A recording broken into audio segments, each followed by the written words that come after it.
What's happening, guys? Celtic CC here. Apologies for taking a while doing this update review. I've been a little bit busy and it's taken me a little while to get around to making this video. So the update's gone live on Android, and basically we've had a major problem with the update. It's the first time I've ever known this to happen, but a lot of people's accounts were basically bypassing the update process, and you were able to log into the game without having downloaded the update. This actually happened to me, and it had the effect of when I collected the update pack, the free gift thing it was given out. It made my game crash. My equipment traits weren't showing, and I wasn't sure if it was just me, but it happened to a lot of people. There's been a lot of posts on Reddit. Some guy was complaining in broadcasts about rolling 120,000 gems or something and not getting anything out of it, so the rolling was glitched. And people are still posting on Reddit showing that their warehouse is glitchy because they still haven't downloaded the update. So it's an ongoing problem, and hopefully it's not going to be too game damaging and people are going to still be playing the game having not updated it, because that's going to be really problematic. I mean, someone else in my guild was doing the quest board and the raids weren't registering and things like that. So basically your game was broken if you hadn't updated it. So if you are having any issues, the thing to do, well, I know what to do if you're on Android. This is how I fixed it. I actually access my game through the Google Play Store rather than going, clicking directly on the desktop shortcut, and that managed to download the update. So make sure you do that if you're having problems. The best way to check if your game is updated is the Hero Compendium, because Phobos should be in there. Okay, so let's get into the update thing then. And the first one, which isn't on the list, and I'm going to say is a really positive thing IGG have brought out, and I don't know why they didn't put it on the list, is they've changed the rewards in Blitz Go. So now everyone gets victory marks. So even if you don't do much of it, you're still going to get 400 victory marks, which is really nice, because otherwise that was going to be a pretty annoying sort of pay-to-play resource in the game, really. And it's nice that, every time we do this, we'll get 400 victory marks. I mean, you're going to have to, accumulate a lot to be able to buy stuff in here. I mean, I'd probably be looking to get either these or these. So, they're quite expensive. But at least we're getting them now, do you know what I mean? That's nice. That's a help to free-to-play, If you just accumulate them, eventually you can buy stuff, which normally would be difficult to get. So let's go through the update details then. So first of all, we got the equipment system expansion with his superior traits and trait bonuses. I'm going to make a separate video on this because I don't want this to turn into a rant about this, because I've got major problems with it. First of all, I know one hero who's only got one of three. That's not bad, actually. Which hero is it? I think is it Commodora? I'll just do one change just to show you. So you get these two extra traits on the right, which are actually quite strong. So you see there, she's got a 4-star HP, which is 12,000. That's the equivalent to a 1-star superior trait. And if I just click this and do a 300 gem roll, it goes to a 3 attack. So it's going to be expensive, do you know what I mean? And the problem is you can't lock these in. The major problem I got is this. And I'll make a separate video on this because I don't want to go on too long about this. But basically now, to upgrade your enchantment talent, you're going to have to have put the same traits on your hero, which I just think is really problematic for the game. Like I said, I'll make a separate video because I want to go into more detail. I don't want this to turn into a rant about that. I just want to do the review. So ultimately, I'm very worried about this. I think it's very game damaging. I think it's going to annoy a lot of people, and I'll go on about that in a separate video. Right, so they've added level 10 talents, and as you'd expect, it's a pay-to-play thing at the moment. I'm not worried too much about it. They're handing out more level 9s now. Level 9s are a lot easier to get. They're a lot cheaper in the bazaar. These will go the same way eventually. So don't stress out about them too much if you're worried about the fact that they cost a fortune at the moment. Just chill, be patient with the game. It really helps to be patient with this game, Let the top players worry about that if they want to be, competing with Might and everything. New team Dungeon Stage, Lonely Sea, and new team Here Be Monsters, Wailing Rift. Both of them are absolutely solid. If you've actually had a go at them with randoms, I have managed to, beat any of them. I actually did Wailing Rift with a really strong team of You know, like everyone had a couple of Zaviricas and stuff like that, and we couldn't get anywhere near to completing it. So it's kind of like, looks like it's going to be like what Lava 3 was when it first came out, really difficult to beat. And eventually, as the game progresses, it'll probably get easier. And give it a while, you'll probably be able to do it with randoms and complete it easy. So they've made it a bit too difficult right now, but hopefully it will get easier as, you know, the game progresses. New hero Phobos, and he looks quite OP.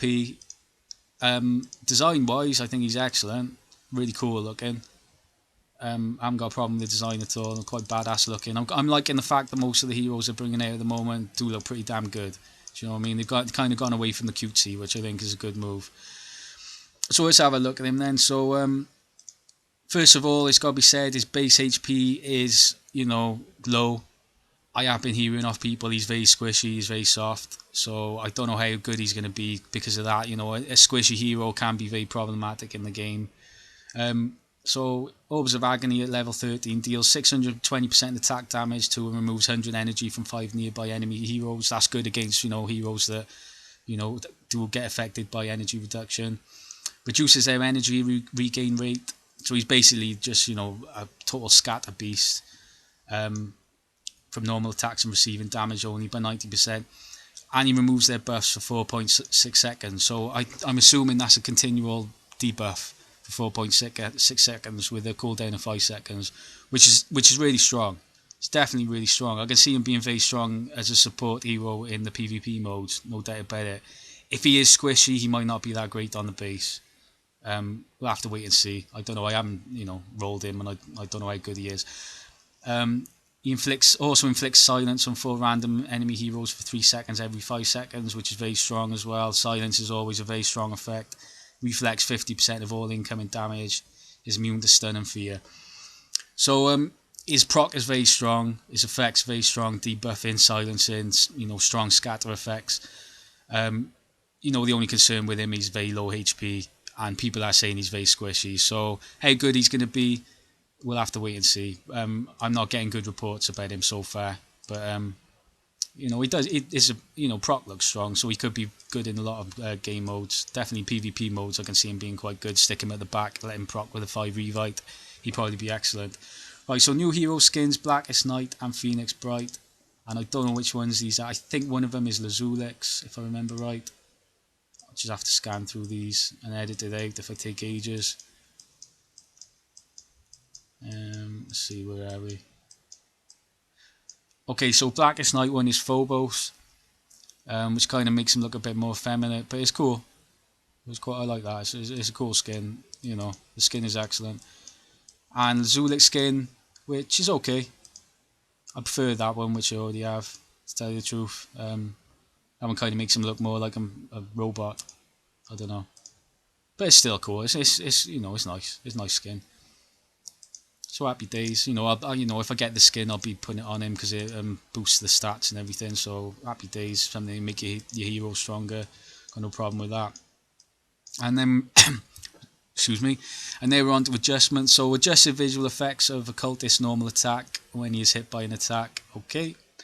Lost Realm reward improvements, and I have actually gone through this, and it's mostly good. There's a couple of like little bit like you know, the gold chests are giving out like small blue crystal bags, which I wasn't too impressed with. But then I was seeing mythic bags in the silver chest, so they're more sort of like prime insignia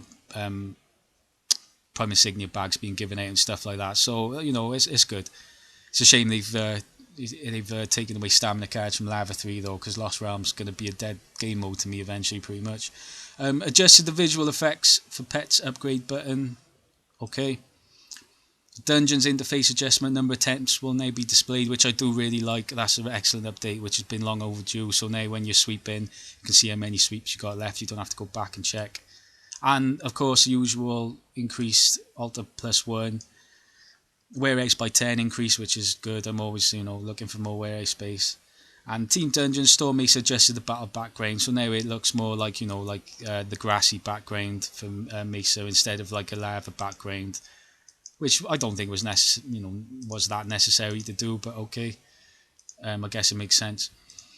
So yeah, on the whole, the update, the new hero, while his proc looks strong, the reports are coming back. He's quite soft. Level 10 talents are what they are. It's just going to be like level 9, the way level 9 was eventually. You'll see him handed out a bit more. I think you can actually earn them as well in Wailing Rift, but it's a bit difficult to do. The rewards for Wailing Rift are pretty good, but if I remember, yeah, so they're there in Wailing Rift. It's just no one can beat this at the moment. Well, I don't know anyone who's beaten it, but at least the rewards are decent.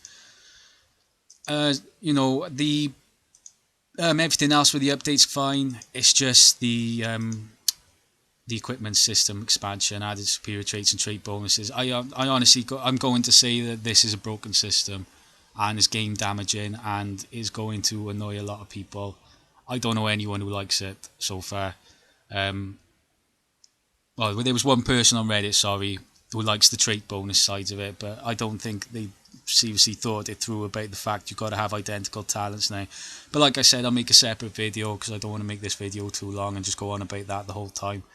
And yeah, so update wise, it's one of those things with updates now with Castle Clash. I always get a bit worried that they're going to do something to hurt the game, and unfortunately, they have.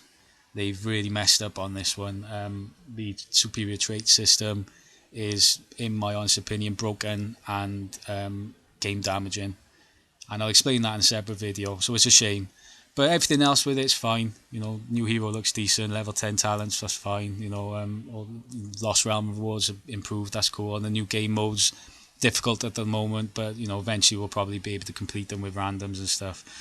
So yeah, okay. So update wise, yeah, one of the most worrying updates we've had recently, which is a shame, but it is what it is. That's Castle Clash for you. Okay, cheers guys.